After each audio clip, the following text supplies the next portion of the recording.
Appreciate it. Well, from day one, the coronavirus shutdown orders have been used by governors to reward their friends and crush their enemies. Now, Gavin Newsom in the state of California is trying to shut down a church whose politics he doesn't like. The church is resisting, and the pastor joins us next.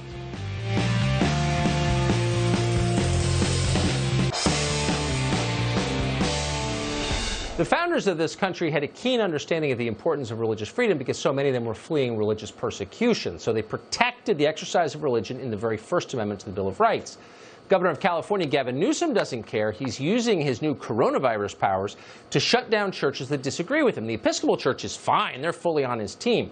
But places like Grace Community Church in Los Angeles are not, and he's threatening to shutter them. Pastor John MacArthur runs that church and has for a long time. We're happy to have him on tonight. Pastor, thanks so much for coming on.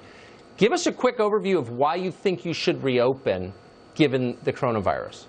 Well, first of all and foremost, it's a First Amendment right. This is the United States of America, and the government can't intrude in worship. We stand on that amendment. The second thing that makes this so sensible is in the state of California, there are 40 million people.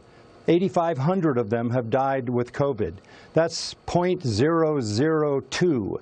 So in California, you have a 99.99% chance to survive COVID.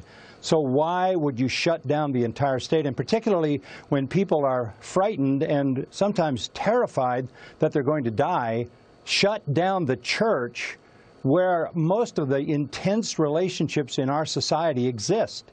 In the life of a church. It's multi-generational.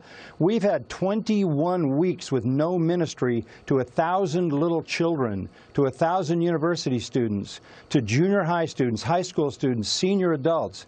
We've had no funerals, no weddings. I can't go to the hospital. I've had to go on the phone to talk to dying people at the hospital. And finally, I started preaching in an empty auditorium.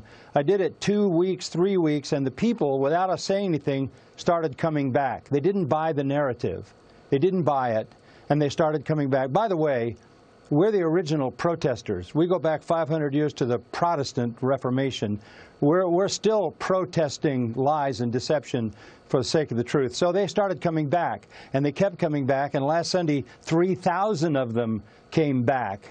And they rejoiced, and they hugged each other, and they didn't wear masks, and they sang songs. And they understand the reality of it. I haven't had to say anything. We finally put out a document, which you probably read, which affirms why this is right and why it's critical for our society.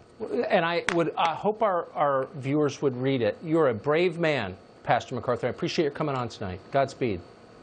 Thank you. Thank you. We're out of time. Sean Hannity, right now.